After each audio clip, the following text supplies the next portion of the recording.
Now we're gonna switch to our comic books geek side. Yeah. Because Hawkeye is 3 episodes in. Halfway through. We have 3 episodes left. Mm-hmm. Halfway through, we're just blowing through it. This is a new model. Once again, this is a new model for consumers. Mm-hmm. We're not used to this. We're not used to this 6 episode thing. It's long, but it's short. It's short, yeah. It's long, but it's short. It's short because if you look at it from a episodic standpoint, but it's long because it's actually a movie. Yeah. It's shot like a movie, it's told like a movie, not shot like a movie. It's told like a movie, but shot different. So how do you feel about us being halfway through? Sad. I'm really sad like I'm glad you enjoyed the show. Because when episode 3 came, I was like, yo, this is fire. Yeah. It's kind of fire, yo. Yeah. This episode was directed by Birdie and Birdie. Yes. Two female directors. Bert and Birdie, I'm sorry. Bert and Birdie, yeah. Bert and Birdie. 2 female directors that, are crushed it. Crushed it.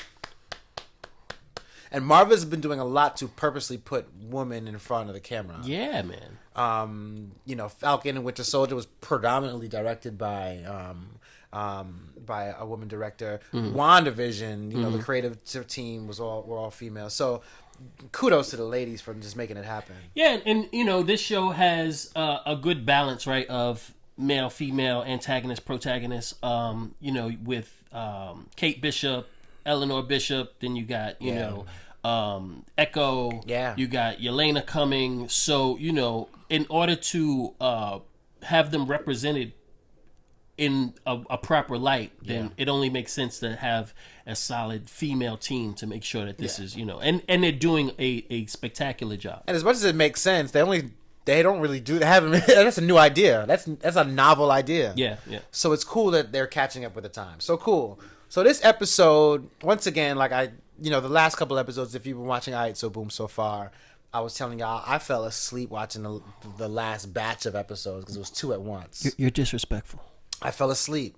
And it's not because I didn't like it. Blasphemy to the Marvel gods. But this episode is what I needed to get me fired up about this show, reignited, and we see how the first 2 episodes, you're not going to get a wham blam. You're going to need to get some patience. They had to lay the groundwork for the characters and the space that we are, performing in. I get it. But this episode, action, great dialogue, great acting, amazing Easter eggs and things that will just totally spark your interest. Cinematography, it just callbacks to the comics, like just so much in this one episode. A lot.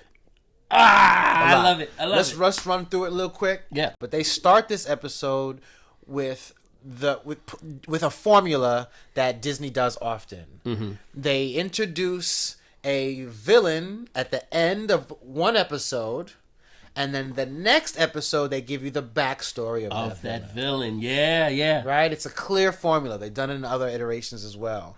And they do it in a way that first of all, they released the Echo title cards. She has her own show. We know that's happening. Yes. So this is a different introduction. For sure. They're introducing a character. I wonder what you think about this. I know that they had, D23 and all of these things coming up. I wonder if it would have been smarter or gotten people more hype for Echo if they introduced the Echo title card at the end of the Hawkeye series. Like just held on to that. Didn't do it until then? Yeah, just held on to it because that's like the ultimate after credit scene. Oh, by the way, this character that you guys love, she's got her own show. Yeah. You know what I mean? Yeah. I don't know. I mean, I think they wanted to invest that energy into getting people interested in watching Hawkeye. Because now that we know Echo, we're like, let me watch Hawkeye to see who this Echo character is all about. Sure. You know what I'm saying? Sure. I mean, you have your options. You can do it before or after, but they use that capital to get people to watch Hawkeye, you know? Yeah. But they got the cutest little girl who's actually... All right, her name is Alakwa Cox. Is she related to grown Echo? Because, the casting... That's her cousin. Oh, yeah. I was like, spectacular casting. They look a lot alike. And she's not an actress. Alakwa Cox. It's a very interesting name, Aliqua. Yeah, Native Americans. Her cousin's name is Darnell Basaw. The cutest, most saddest eyes.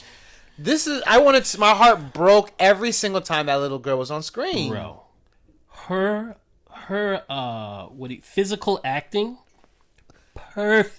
But these aren't actors, though. She's an actress now. I don't care what nobody says, and if I don't see this little girl in some more, what do you call it? Flashbacks of when she was little in the Echo series, I'm flipping all the tables. I hear you. I'm flipping all the tables. I gotta see more of this little girl, man. And I do think people will respond to her because I do think that was very powerful. I do think we'll see her in the Echo series. Yeah. I didn't even think about that. Yeah, man.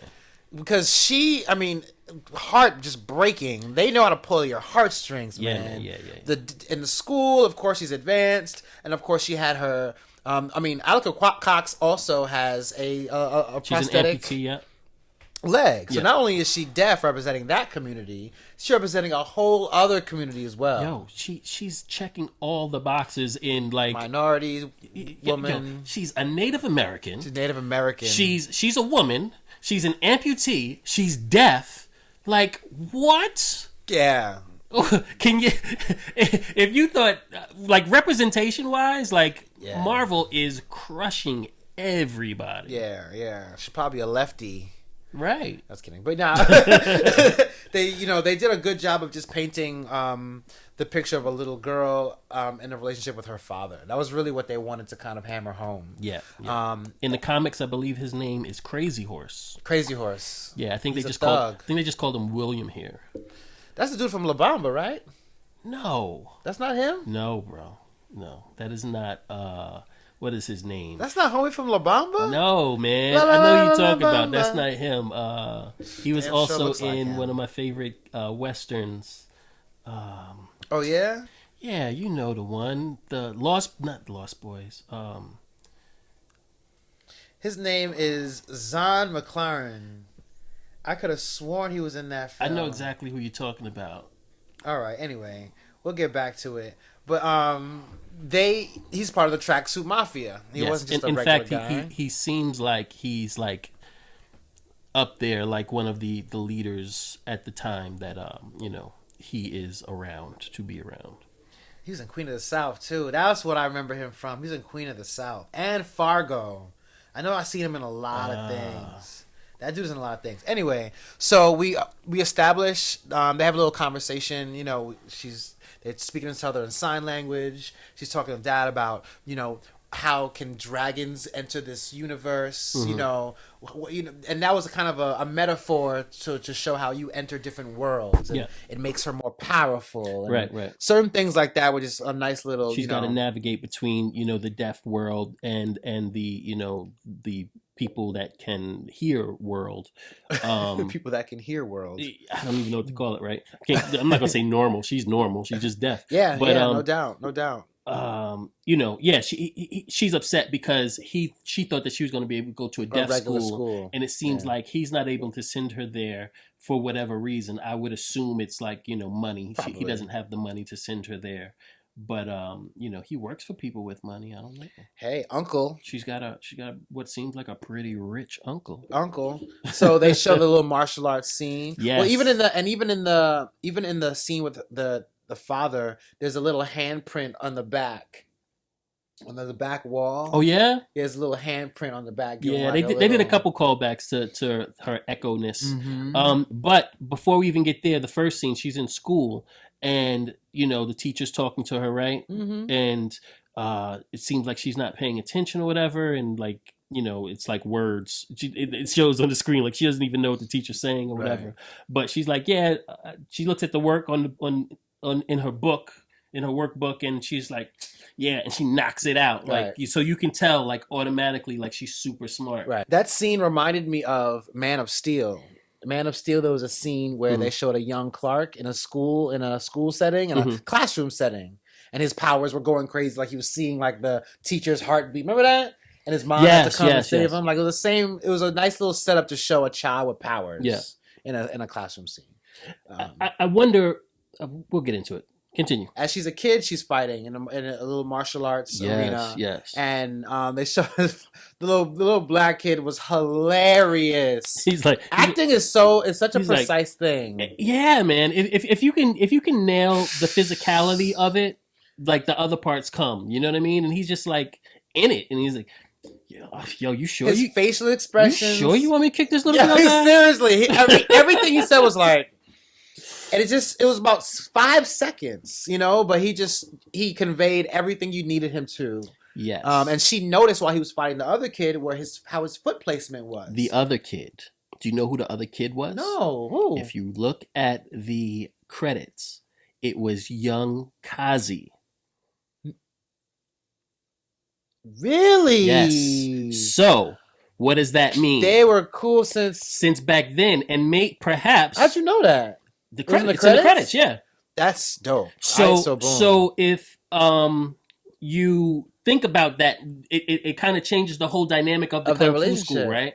And the relationship. But the karate class. Now, is this karate class teaching the kids of the tracksuit mafia, or is it a training ground? Right. What is this exactly?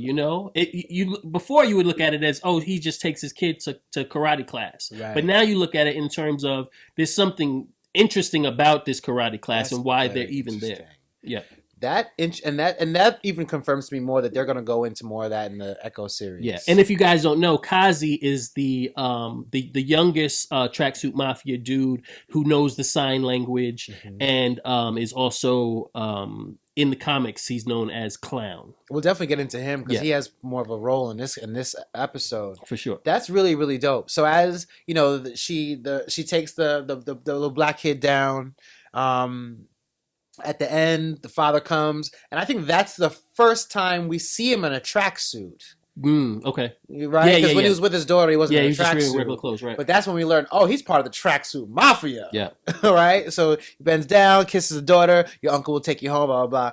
And then we see a moment that blew the minds of so many fans of comic books, Netflix. Everything. This is a black suit reaches out to him, and we hear a voice that I believe. Before any of that, right? Yes. If you listen to the audio, you hear boom, boom, boom. His footsteps are heavy. You don't hear nobody else's footsteps. You know what? I didn't even catch that. I have to go back and read it. That's very interesting. Yeah. Because the rumor is Blitz, and this is why I'm so freaking excited. Not only is Vincent D'Onofrio's performance impeccable, but the physical element they're going to bring. They're going to beef him up. Are they going to beef him up? That's the rumor, bro. Oh God, I hope they make him bigger. It's not going to be like how Netflix, where he was just his regular character. Right. They're going to add the physical which was already element. Imposing. No problem. I wouldn't be mad. But I mean, give it to me. Give it to me, Marvel. Yeah. You got the budget. How are they gonna do it? Not quite as big as Spider-Verse Kingpin, but not quite as small as Netflix Kingpin. That was so funny how artistically that worked out. Because it shouldn't have. Because he looked like a wall. Yeah. But that was just too dope. But even that, to be funny how popular that was, Spider-Verse was, that those give you credence to the fact that they wanted to beef him up. You know what I mean? Question. What? Who played Spider-Gwen in Spider-Verse? Oh, yeah. This girl, Kate Bishop. Yeah. Haley Steinfeld. Yeah. Which is dope. Yeah. Keep everything in the family. So, yeah, that was dope. So, seeing that little reveal... we only have 3 episodes left. I need to see Kingpin now. I don't think you're going to see Uncle until the very, very end of episode 6. There's too much to do, and it's not super important to this story, but it will be important going forward. So I think they whatever that means. I mean, I have patience, right? I want Kingpin to be a part of the MCU. That to me is more important than this Disney Plus show. The ratings for the first 2 episodes, I haven't checked since episode 3 came up, but the ratings for the first 2 episodes was the lowest of any of the Netflix shows, which is really disappointing. Yeah. But I hope that this Easter egg now changes that. Yeah. And I hope that a lot more people get on board because it's a really good show. I want to say that I think I like this show better than Falcon and Winter Soldier. Wow. You're to hear, folks. Yeah. Not better than Loki. Not better than WandaVision. Better than What If. It's a great show, guys. If you're not watching, start watching. Hawkeye, and the standard is high. Hawkeye is my least favorite show so far. Mm-hmm. And this is because I've really enjoyed the other shows. You know what I'm saying? It's not that it's bad. It's just that you really enjoyed the other shows. It's nothing bad, but if we're gonna give these levels, yeah. And listen, don't get it twisted. They can change my mind. Oh yeah, with the next 3 episodes, they got time. You got time. Because with this episode, we're gonna get into it. They really did a lot of things to kind of just really change the momentum of the show. Mm-hmm. So we have the Kingpin reveal. More than likely. Yes. Now, before we go any further, right?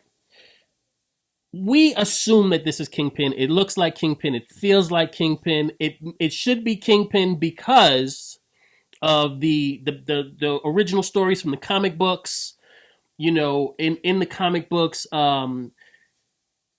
Kingpin kills Crazy Horse, right, and then adopts Echo. Mm-hmm. So here we have, we'll get into what happens to Crazy Horse, William, and then obviously she becomes the de facto leader of the Tracksuit Mafia. So you got to assume that she's still under the tutelage of this person who is Uncle, and which would make sense in alignment with it being Kingpin. Right. Now, I know you don't want to think about this because you don't want it to be anybody else. But who else could Uncle be? You I have no answers. Okay, so. Oh, you have an answer? I have a couple answers. I mean, they're weak, but they're answers. Mm-hmm. Armand. Okay. Kate Bishop's dad. Okay. What's it? Dreykov. Okay. Dreykov from Black Widow was, he was the trainer of all the Black Widows. Dreykov would be interested in her.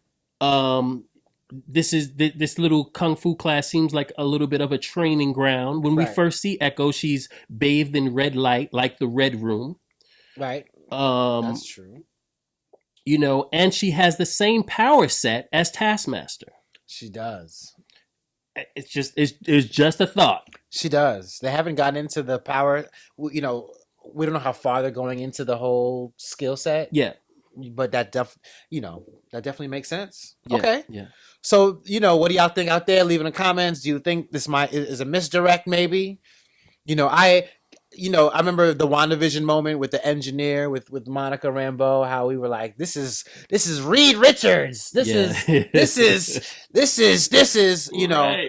The difference between that and this is that I think we have a lot more context and Vincent D'Onofrio, like he's actually in the show. We know he's in the show. You say that. He's in the show. All right.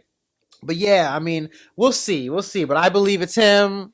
I'm hoping they add, I'm just curious to know if they're going to go the CGI route. The hand just looked a little small to me. That was the only part that bothered me. It's like this hand I think they made his suit extra big because I think he's a big physical being. Okay. So I think it made his hand look smaller. That's my theory. Uh-huh. That his suit is extra big. Yeah. And he's got on a shirt with cufflinks. Well, who else wears cufflinks? We see, he was very into his cufflinks, Kingpin.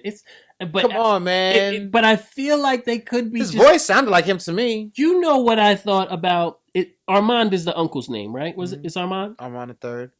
Now, what if he is he's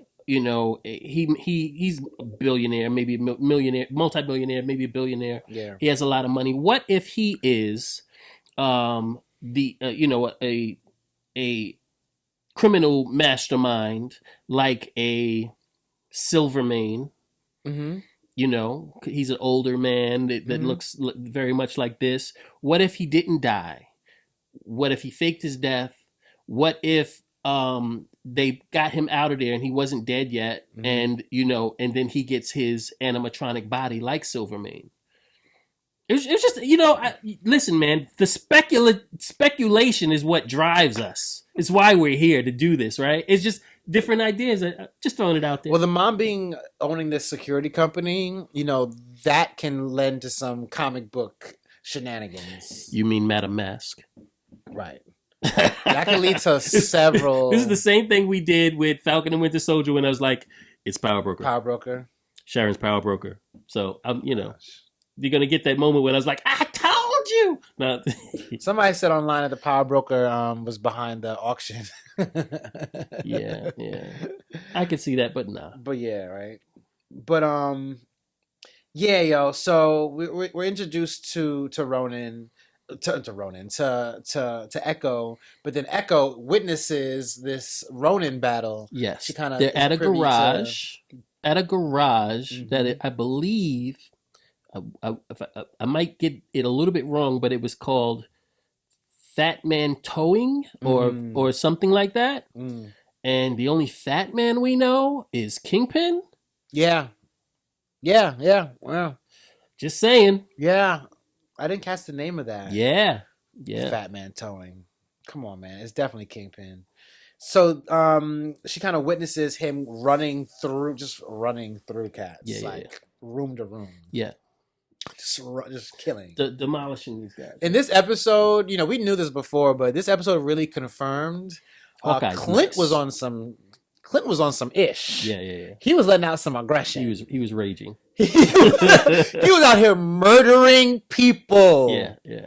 Which is cool. But that just shows his angst and kind of where he is. So she sees this. She literally sees it, and then approaches her father at the last minute. Mm-hmm. But of course, you know, it's too late. Yes. The father extends his bloody hand to her face and leaves a print.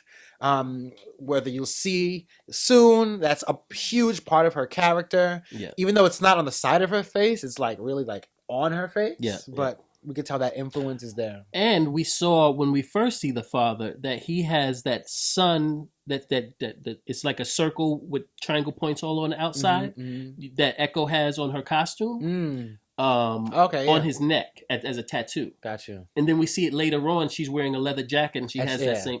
Yeah, that's interesting. Okay, cool. Nice little detail. Yeah. Nice little detail. Of course, you know, Native Americans, those symbols mean everything. For sure. So hopefully we'll go into that. Either here or at her own show. So she leaves that. Of course, she sees that. We go back to the warehouse where Clint and Kate are tied up, you know, by the Tracksuit Mafia. Yes. And they're literally tied to these toys. Mm-hmm. Those little 25-cent things you used to want to ride when you was a little kid. Yeah. And then you get on it and, like, you know, it plays some really bad music and your mother's standing out there in the cold like, can't wait for this thing to be over. Right. You know, because I just left the grocery store and she's holding all these bags and you're sitting there like this. To you, it's great adventure. To you, there's nothing. This is a ride. It's the dumbest thing in the world, right? We were such lame kids. Easy to be entertained. Right. And then the quarter runs out and the machine goes. Right. And then you'd be like, again, mommy, again. That's been replaced by like virtual reality. Yeah, man. Yeah. These kids wouldn't last for kids anymore. So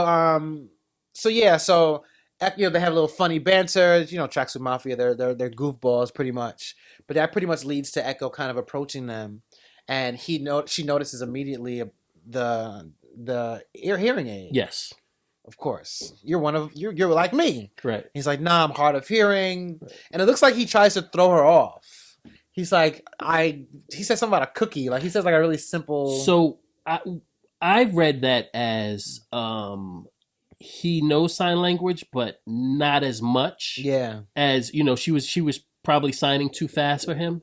And he couldn't catch it all because, you know, she grew up this way. Yeah. But he's just getting into it. So maybe he's not as eloquent with his word. Yeah, proficient with his words in sign language. Makes sense. Then that's why Kazi starts to, do the dictation between the two of them. Makes sense. That makes sense.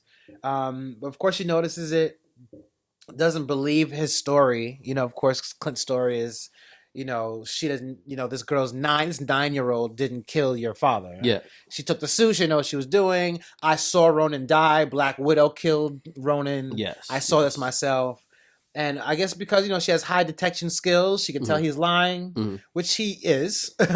And so that's not good, of course. Kazi holds her back in a way that's very public. Like he, you know, as far as bosses go, it was kind of irregular to see somebody who's not the boss physically grabbed her and was like, you know, So that you can see a little break of ideologies between Kazi and Echo. Yeah, but I feel like his again going back to that first scene, right, in the school, I feel like he grew up with her, right? Yeah. So whether or not she's in charge, he feels he has more of an attachment to her than the other thugs. He has more of a relationship where he can say things to her where True. she's not going to be as bossy to him. He has liberties that a lot of other people can't question her that way.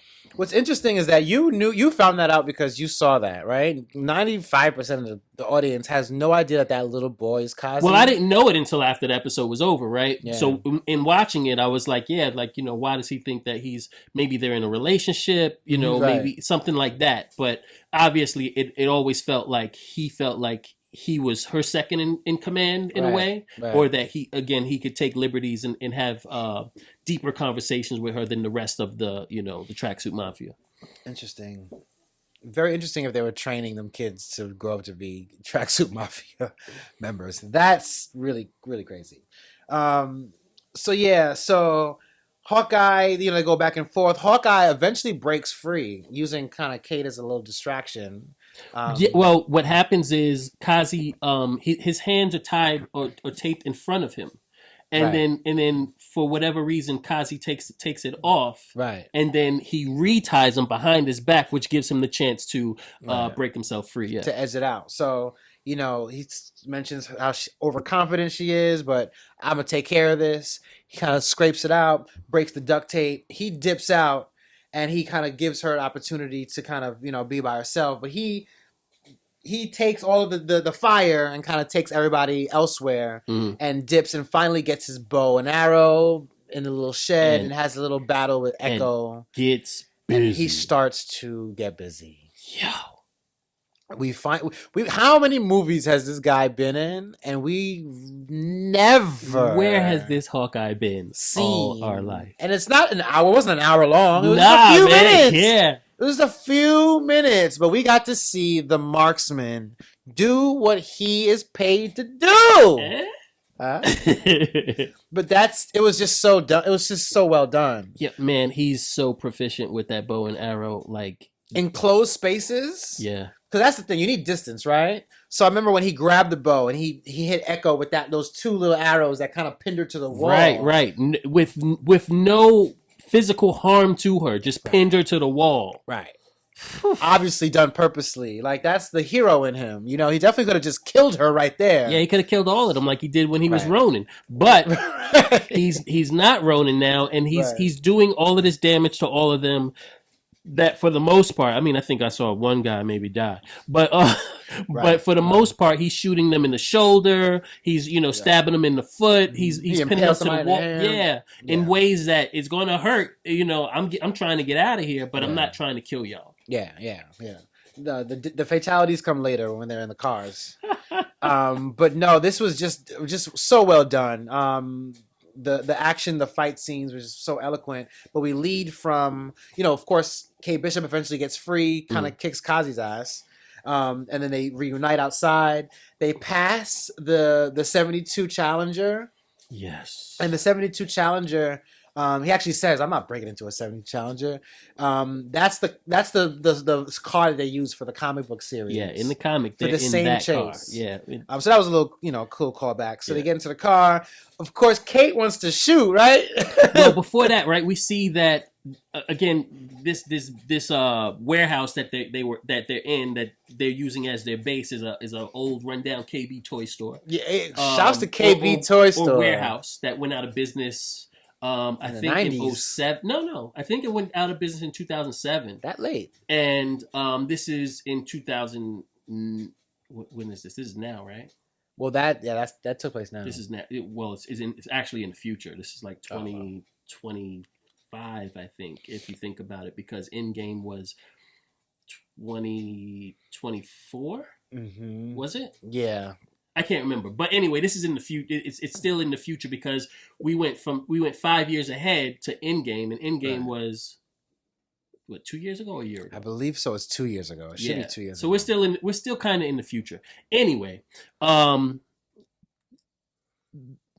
was cool, but they they pass the truck that the Tracksuit Mafia is going to get in. And they have a company called, I think, Moving Bros. I think that's what it was Yeah. called. So you know, and it's so funny because I can remember moving from one of my apartments, and the movers that I had was these like, it was just like the Tracksuit Mafia. It was just like This the Russian Tracksuit. dude Yeah, from Coney Island or something. yeah. Yeah. I just found that really funny. But anyway, go ahead. No, they definitely turned this scene into something that was very special. The fight scene with Hawkeye in the warehouse was crazy, and then it leads out into this single shot where they first get into the car. Like I said, Kate wanted to shoot. I think it was slick how she wanted to shoot. She couldn't hear him, but then of course they started shooting at the car. Yeah. So she's like, "Well, their dialogue between each other when he can't hear her, it's brilliant. Is super dope. They use it really, really, really smart.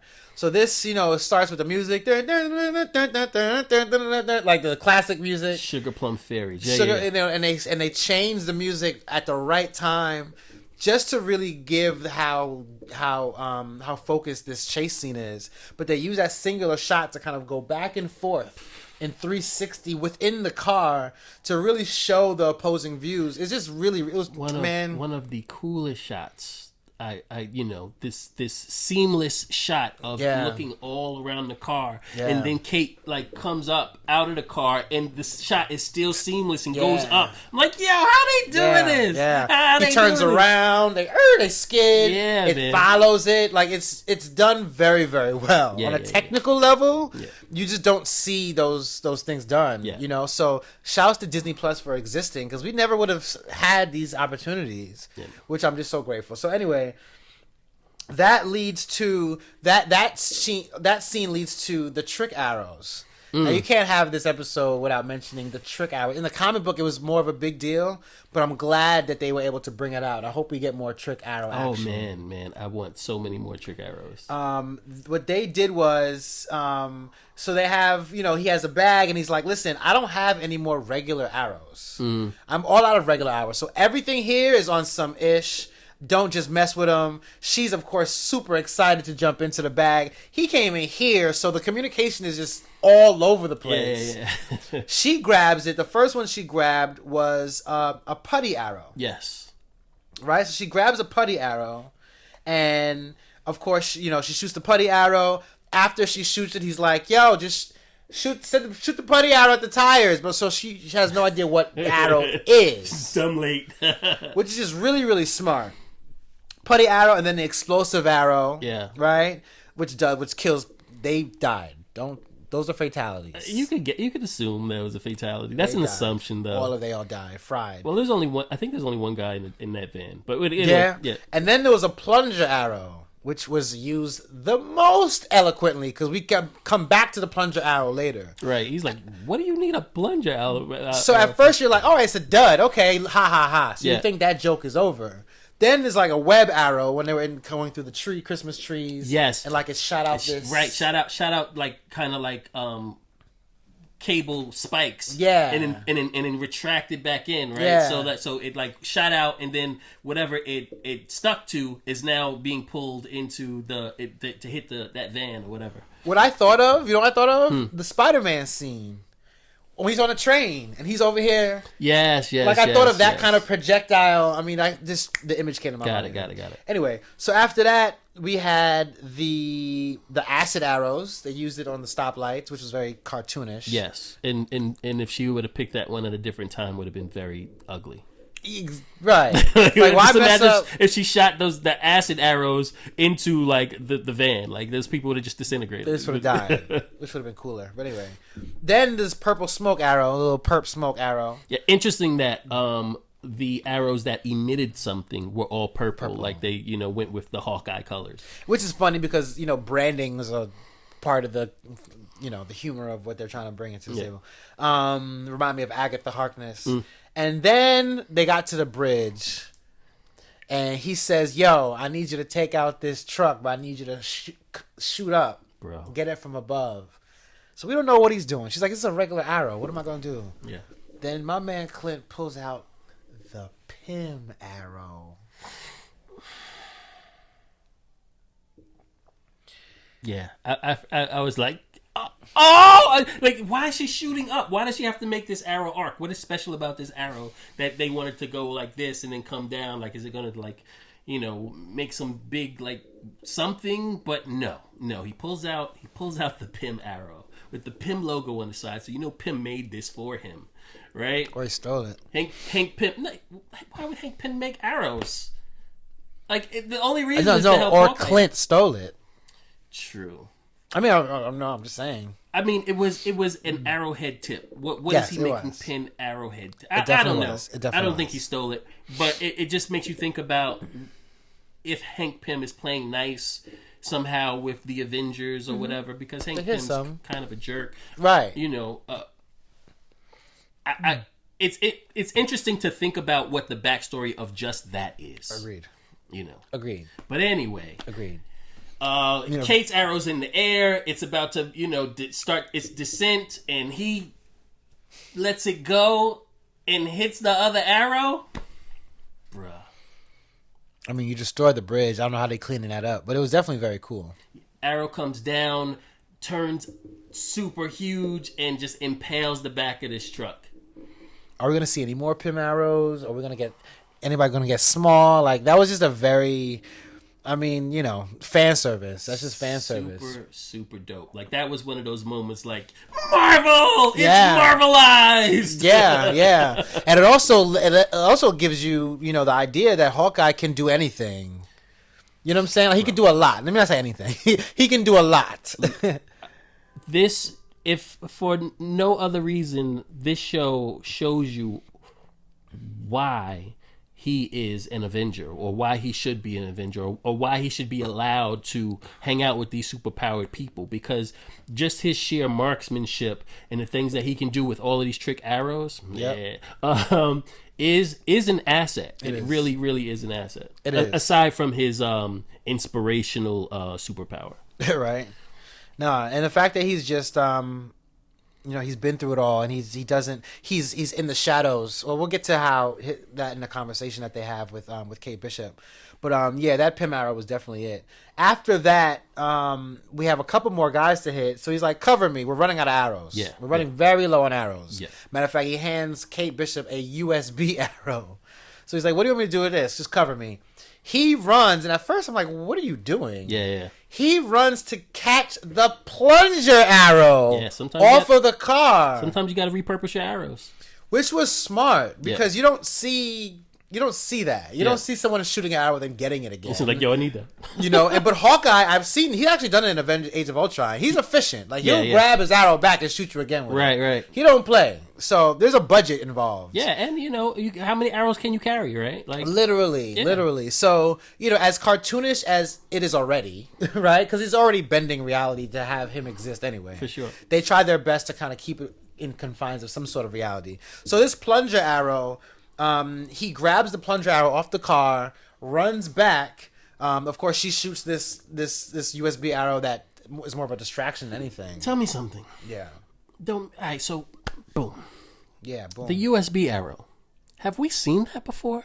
In the original Avengers film, when he was outside, when he was under mind control, he shot a USB arrow into... It wasn't a USB. It was a plug arrow that kind of went into the... connected to S.H.I.E.L.D.'s... database or whatever. Okay. So we didn't see a USB arrow in Age of Ultron.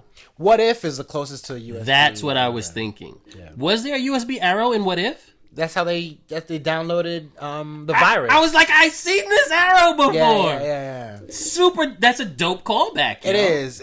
I don't know if they're connected, but No, it's just whether you have no matter you had Hawkeye in an alternate reality or whatever. They all got a USB arrow, and she's like, what's the use of this? What's this, a dongle arrow? Right. Yeah. Well, it's useful in a zombie apocalypse.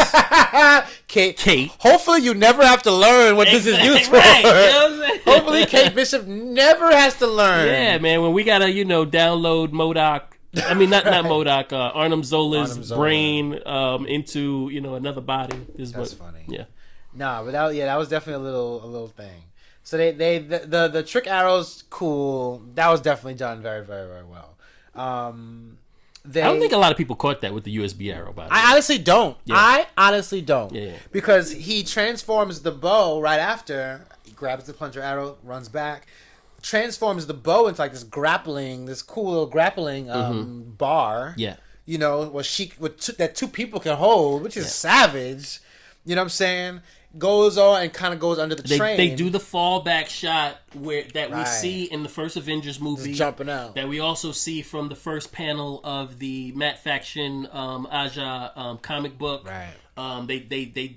But instead of it just being him shooting it and falling back, now it's two Hawkeyes. Yeah. Yeah, and that's cool. Right into a subway, and then of course, which you may have missed, the plunger arrow was used to solidify their positioning once they landed. Yes. Just think about how he's thinking. Yeah, man. He's like, I'm going to risk my life because they're shooting at me, by the way. So this has to be worth it for me to get this plunger arrow, to come back, to block, it was just done really well. Yeah. Loved it. It was done really well. After that, they have this really dope scene, which is why this show is really going to work, because you have two really dope actors leading it. Mm-hmm. That telephone scene where Clint's son calls him. Before we even get there, would they somehow, they shimmy their way onto the train, and then they're having this conversation that's not even a conversation because he can't hear her about walking the dog, and he's just like, yo, I'm so over all of this. Yeah, and it was really funny. And the poster behind them was about like family counseling, and they're like kind of like family now, right? So, but anyway. True, the deaf banter is just done in different scenes very well, and in his next scene, the deaf element comes in when his son calls. Yes, and you just see some just great acting, and great direction as well, because they mute the son's voice, so we don't know what the son is saying. Yeah, it sounds like Charlie Brown's teacher. Right. So we get his perspective, but then Haley comes through, Kate Bishop comes through, and offers what he's saying. Mm-hmm. Kind of gives Clint, the little subtitles to know. Now, I watched the show, most of the shows, I never turned closed caption off. So I could see what the boy was saying. Yeah. I don't know if without the closed caption, no, you just heard the muffledness. Correct. Yeah, but I could actually see what he was saying, and then Kate interpreting it, which I found even more interesting. But yeah, and I watched it more than once, and it's funny you said that, because I did it one time with captioning off and then on. Okay, got it. And it's a lot more dramatic, obviously, if you don't know what he's saying. Yeah. But it's smart to know what he's saying to get a bigger context of how well they put the scene together. Yeah, because Kate is basically doing shorthand of what he's saying. Right, she's not writing every word. Right, she's like, quick. I gotta, because he's got to answer this as quick as possible. So I'm gonna write every other word, just so he gets the gist of what his kid is saying. Right. And Clint is so private. And I can relate to this personally. Like you're so private, you're almost like you don't want somebody else, entering that. Yeah, because that's very vulnerable. You're talking to your son. You can't even hear him. Yeah. You're missing Christmas. Right, and your kid doesn't know that you don't want your kid to know that you can't hear that well. The first thing he said is, "Yo, can you text me, buddy? Can you text me?" Yeah. Well, first he thought it was his wife. So he's talking. Right. The phone rings from home. So reckless. He assumes that his wife. So he's like, "Hey, honey, blah blah," and she's like, "No, it's a little boy." Right. Right. So yeah, just done really well, yo. I mean, you could have two dope actors kind of go back and forth and use their facial expressions to convey a lot. And of course, she's gaining a lot more respect for him. They're bonding and a lot closer. So that was just a very, very dope scene. Yeah, and I think that within that scene, she realizes, a bit of his disgruntledness is that I'm here. Trying to save your life. I got a family. My family. Like I don't really don't want to be here. Right. You know what I'm saying? Like I got other shit to do. Like I'm not just being Hollywood. Yeah. I have a family that's because it's easy to think of these superheroes as, yo, this is your job. This is all you do. Right. And he's like, no, this is not all I do. I don't even want to do this no more. Right. Like I don't want no parts of this. Yeah. I just want to hang with my kids. Yeah. Especially at Christmas. So. Yeah. No, they're doing a good job at that.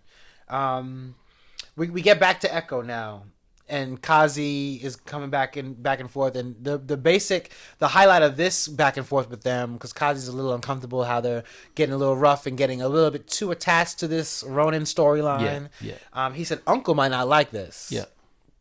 uncle. This uncle is the same uncle they were referring to at the martial arts center, which makes you look at it from the perspective of how many of these kids growing up called him uncle, like had to look at him as family. You know what I mean? Yes. Because it's not just her. He doesn't say your uncle. He says uncle. Right. So he's my uncle too. You know what I'm saying? Yeah. So we're all family here. Yeah. It's an interesting, dynamic to think about going forward and their allegiance and how attached to uncle they should feel. Mm-hmm. You know what I mean? Yeah. And if you see, from what I gather, even you really igniting that thought about them being kids, with Kazi being them as a kid, it would make sense that maybe those two, maybe not, the Tracksuit Mafia weren't there as kids because they're just hired muscle. Yeah. But a few of the elite cats, like those two, it makes perfect sense that they were trained from kids and called him uncle, called Kingpin uncle. Yeah. I mean, that makes perfect sense. So I'm hoping that we see that next week. During the fight with Echo and Clint, she steps on his hearing aid. Mm-hmm. Now, I could not see a way for her to step on it the way it was stepped on and it being fixed. It was like disintegrated. But they got it fixed. They went to Chinatown and got it fixed. Yeah. Like, they got it fixed. Okay, all good. Cool. You know what I'm saying? But you noticed that too, right? Yeah, cool. Whatever. I mean, I thought... Like, she stepped on it. He probably could have went and bought another one instead of having that one fixed, but whatever. Right. Then it made me like, is this a special hearing aid? Like an Avengers level hearing aid? Like, what? Anyway.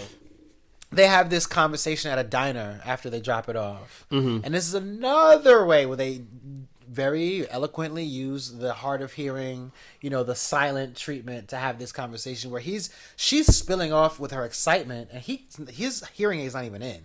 Yeah.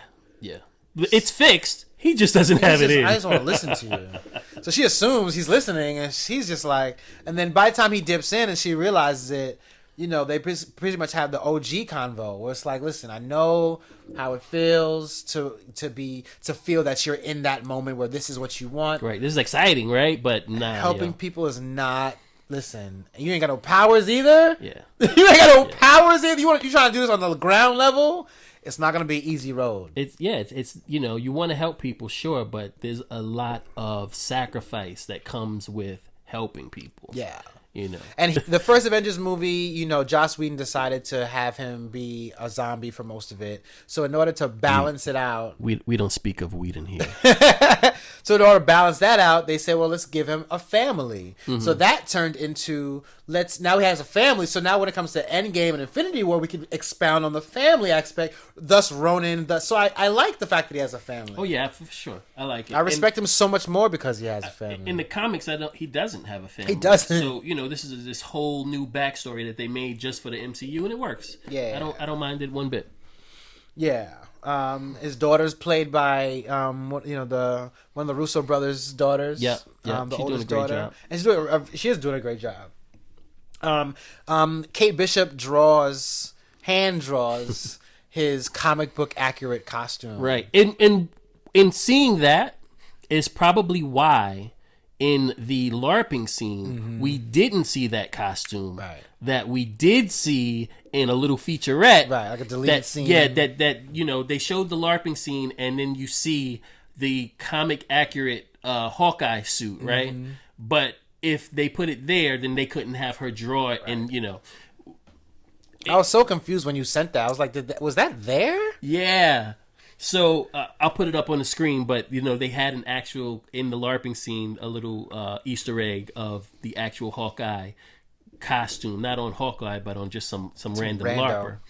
But for her to draw it was a much cooler way to put it in. You think about things like that, like to make that Hawkeye suit, right? And put it in the scene and then just be like, nah, we're not going to use that. Yeah. Like how many thousands of dollars did you spend on, the time and everything to make that? And then be like, nah, we ain't going to use that. The time, you paid somebody to design it. Yeah. All that. You paid somebody to design it. You paid somebody to make it. To wear it, all that. You paid to wear it. You shot it. Like, so much money just out the window. Like, But they have so much money they could use. They can get use that as throw that as internet fodder and right. still be like, even putting it in that little featurette, you still used it, right? Exactly. And you still got people hyped. So exactly, it works. as a commercial or part of the content, they still win. Yeah. So yeah, no, you're totally right. And does that lend credence to the theory that he will have a more comic book accurate costume by the end of the episode? Well, I'm not sure. I think that he does have a comic book accurate costume if you're looking at his newest iterations, with the Matt Faction Aja, where he's just wearing basically like a black T-shirt with like the purple. The bow. It has like a purple V kind of on it, and Well, they showed some marketing with some Christmas marketing where he's wearing a revised version of that. Yeah. It's like a suited version. But do you think he'll ever get like a helmet? You think he'll never wear? You don't think he'll ever do that? Ever. So it's just a reference for the comic fans. Yeah. Okay, we'll see, guys. So yeah, that was a dope little scene. Yeah, I mean, he's not a showboat like Tony Stark. He's not even into all that. He was a spy. He was espionage. Him and Black Widow were to not be seen. To not know my face. Exactly. Exactly. And that's why I don't think people understand how much props he deserves. He wasn't trying to be an Avenger. He was he was an employee, and his boss decided to start this team. He was a ranger with an arrow, right? He shoots from far away. Like, you're never supposed to see me. Right. If you saw me, I was too close. Like, I'm supposed to be like 30 yards away shooting an arrow at you. Right. So the fact that they did a really good job at just creating his character, that we could rely on 10 years worth of story, and it's consistent, and that doesn't happen. So anyway, and that's why. So not to cut you off, but that's why I think in a lot of the scenes, like in the first episode, the restaurant scene, he doesn't feel comfortable being the hero that right? Like, oh, let me pay for this. Thank you for everything you did. It's like, Yeah. I'm really just here. Like, you're right. I don't feel good about being known and being in the spotlight, especially when I know what I did as Ronin. Yeah. That makes it even worse because you're looking at me as this great, person who did all these great things, but deep down he still feels really guilty about, how dark he went. I sometimes forget about the Ronin thing. Yeah. So on top of everything he's dealing with the family, he's dealing with the guilt of being a murderous ninja. Yeah. Who took no L's. So yeah, she mentions Ronin, which led me to kind of think that she may find out. He may tell her who he is, because she asked him, did you keep a secret because you know who it is? And he's like, yeah, we'll go with that. So it's obvious he's not admitting that he's Ronin. Do you think she'll find out that he's Ronin? Yeah. She absolutely 1,000% will. I think so too. But obviously he's distancing himself from that whole thing, especially if you think about when he says that Natasha killed Ronin. She kind of did, because when she came and got him, he let that persona go. Metaphorically, you know what I'm saying? So yeah, metaphorically, she killed Ronin. Maybe he wasn't finished with whatever task he had set himself on, like getting rid of the head of organized crime. Right. But anyway. Right. I mean, he's no task master. Anyway. Yeah. So I guess we'll find that out by the end of the episode. But what I see is Elena Belova's coming, right? And we're pretty much. It's almost done, but Elena Belova's coming. Yes. She was given a photograph, right? Right. By Contessa. Yes, Valentina. Yep. Of Clint's face. Yep. In the Ronin costume. Right. So cover blown already. Yes, in the dark espionage world for sure. Yes, and she's coming for that ass next episode, maybe. It's interesting because I think Yelena says in that after credit scene, what's my next target or whatever. She pulls out the iPad and she said, do you want to she doesn't say kill. She says, or somebody, the guy who's responsible for Natasha's death. Right. The guy responsible for your sister's death. Now, I think that a lot of people read that as, here's your next target to kill, right? Because he killed Natasha. But that's not what she said. there's a lot of ways to read this and a lot of ways to go with it from here. She can. Is he responsible because he was there, right? And they both left and only he came back. So is he responsible because he didn't cover her, or he didn't protect her, or is he responsible because he killed her, or what? You know what I mean? So there's a lot of ways to read that, and a lot of ways to think about how Valentina is sending Yelena to Clint. Right. I mean, we don't know if is this an audition?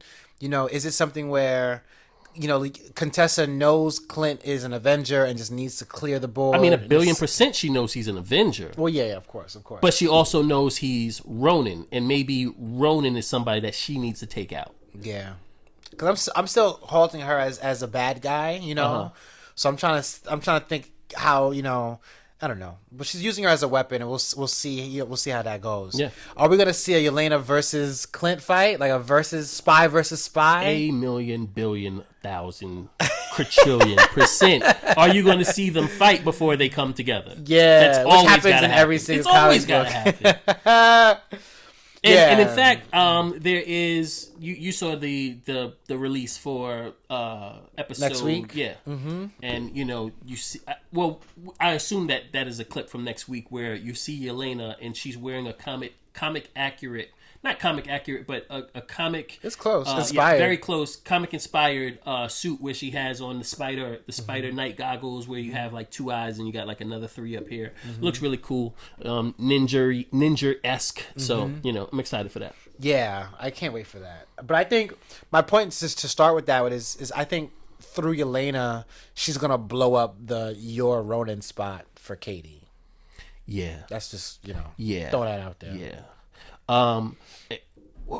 Her coming in, as soon as she comes in, the only thing that I always just think about is Thunderbolts is coming, because Contessa Valentina has already gotten US Agent. She's got Black Widow. Clint was at one point in time the leader of the Thunderbolts. There's still Abomination's out there. Abomination, who can be the Hulk of this, because in the Thunderbolts you always have to have a big strong guy, and if you look at it from the Dark Avengers angle, they're all supposed to be analogs of the original Avengers. So now you have a Hulk, you have a Captain America, you have a Black Widow, right? But then if you think about it in the Thunderbolts terms, then you have Bucky, who at one point in time is like, oh, you're creating a new team? Well, these are all really bad people, so I'm going to be on that team just to keep an eye on them, So that's a whole thing.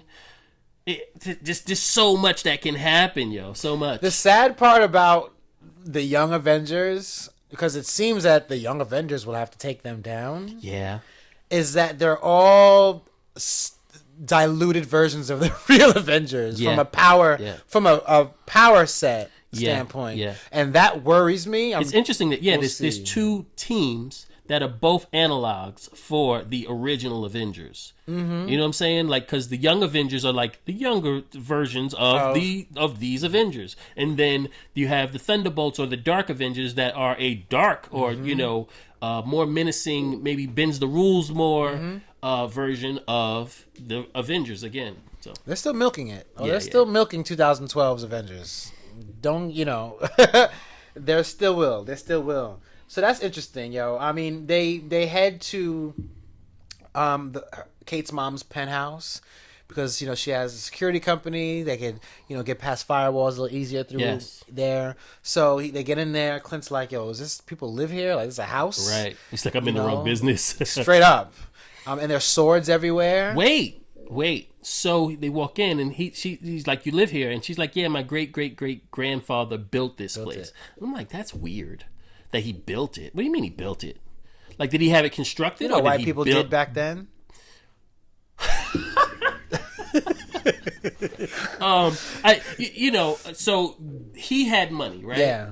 your family lineage, he was super rich, I would assume, because you can't just be like in the middle of Manhattan, be like, yo, I'm taking this land, I'm gonna build a penthouse. Nah, it didn't work that way. He had super money, and then he built this place. So I'm interested in that because that could be something generational wealth. Yeah, generational evil wealth. Right.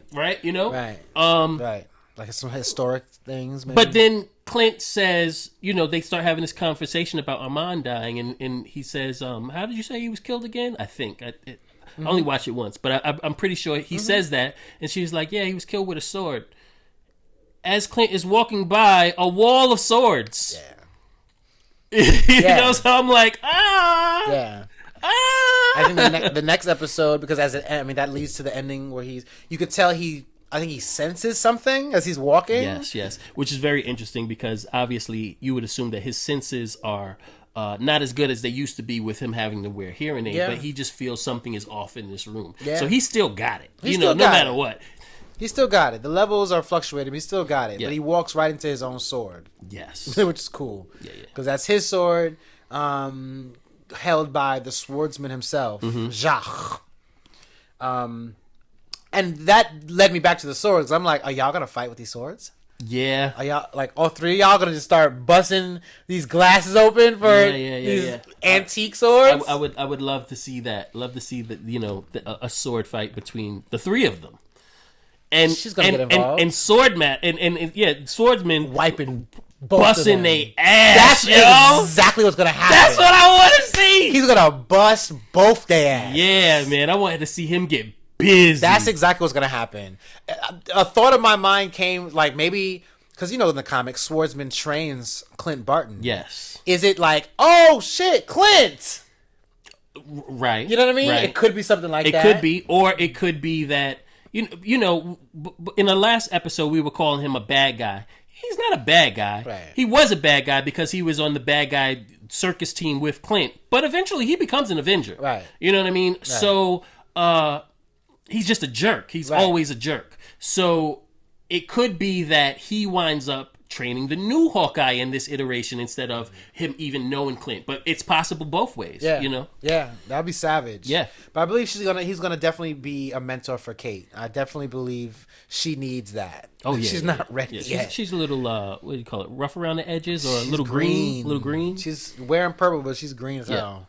But yeah, that ends the episode. Well, they find out through the database that Kazi is an employee of a company called Sloan Limited. They also find out that the Tracksuit Mafia is actually on payroll. Yeah, so through the company, right? So it seems like this Sloan thing is a subsidiary of the security agency. Company, for them to even have this information in that database, right? Which makes you think, is she using them to do backhanded stuff? Or is she using them kind of in a mob way where, like, you send them to break into something and then you send the security team like, hey, looks like you need some security around here. You know what I mean?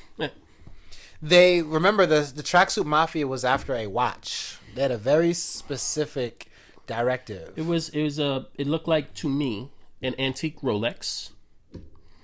I looked at the shot of the watch again. It looks like a an old Rolex is what it looks like, old gold Rolex. So can we assume that the mom wanted that Rolex? Or we could assume Uncle wanted the Rolex. No. Yeah, that ended the episode, man. Like, what a way to end it. A good episode is when it ends and you get angry, like you rage instantly, just fills your mind because you're like, no. Yeah, and the week before we had 2 episodes, right? So it ended. It was like, okay, click, start the next one, and now we're like, oh, why is there only 1 episode? Agreed. I needed this episode to get pulled back into the show. I know that 4 through 6 is gonna be just monstrous. With all the action, and I just can't wait to see Elena Belova and Kingpin. I want to see them more than anybody else. My question, I'm not sure if I asked you this last time, but how do you think this is going to end for Clint? Do you think this is his swan song and Kate Bishop just takes over? Or do you think that there will be 2 Hawkeyes? No, I think he's retiring. You think so? I think he's been. Yeah, I don't think so. I don't think so anymore. Enough. Yeah, you think he's gonna be what in what capacity? Like cameos as her mentor. I feel like in a way they might be setting up a West Coast Avengers team. They did mention you mentioned that one of Kate's relatives, like her Aunt Maeve or something. Her aunt, whose house they went to in episode 2, I believe, who is an actress, she funded the West Coast Avengers home. That happened. You know, so yeah, man, I don't know. You think Jeremy Renner, Clint Barton is going to have an active role as what moving forward? Yeah, I don't know. Because if he's not, if this whole entire series isn't giving off, I'm done with this vibes. That's what I'm getting. No, you're right about that. I'm sick of this. You're right about My that. back hurt. I'm sick of this. Like Christmas. You know what I mean? Like family. To me, that's him going off into the sunset with his family for Christmas. I feel you, but I also feel like this show is going to wind up, regardless of how the first 2 episodes, polled. Yeah. I think that this show's going to wind up doing very well, and I think that maybe both him and Marvel are going to change their mind about Jeremy Renner's not getting younger. He's not doing a whole bunch of gigs anymore, right? Like I mean, he's not in a ton of movies, is he? Although he just did something. What is it? The mayor of yes, which I heard is really good. Mm-hmm. Have you watched it? No. I'm going to check that out, but I heard it was really good. Is it Netflix? I believe it is. It's one of the streaming services. I think he's done. Look, he's been doing it since 2010. He's done. The first Thor movie show has was his first Chris one. Hemsworth, and he's like, "Yeah, I'm cool. We're still doing this. Let's rock on." Yeah, Chris Hemsworth has always expressed the idea. He always expressed that though. Like when you talk to Chris Hemsworth, he wants to do Thor. Yeah. He loves to do it. I always got a different impression from Jeremy Renner. He's not that eager. Like sign me up, Marvel. He hasn't exuded that to me. Yeah, but we'll see. I mean, it's a good theory. I think this is his swan song though. yeah. And it would make sense. I mean, gosh. No, it makes total sense. It makes total sense for this to be it for him. But if they can find a way to keep him around, and not have it be too demanding of his time, Yeah. or if they say, listen, we need you for 2 weeks to knock out a whole nother series of Hawkeye, Yeah. I could see it. Like a season 2? Yeah. Is that what you mean? Yeah. We'll see. I mean, he'll be with his family, so it may be one of those, hey, we need you one more time, Yeah, I mean, there's always a way to make the story work where, yes, he gets to be with his family, but he gets to, 1 week out of the kill his family. That's not going to happen. There's no, that would be crazy. I mean, they killed him already once, right? The whole family got snapped. You kidding me? Like, murder them. Come out of retirement, bro. We need you, Clint. Word. That'd be dope. He's back to be the roadie. Right. He pulls out the costume. He's like, time to make the donuts. Good. That's funny. He said, right there. Make sure to subscribe to the channel. Make sure to check out our merch. Please leave comments. Tell us what you think of the series, what you think is happening. We're gonna start doing some giveaways, man. I'm into, because I want to get these subscription numbers up. So Nice. we're gonna start doing some giveaways. Nice. I am LR Blitzkrieg. I am the marksman. And this has been another episode of Aiight So So Boom.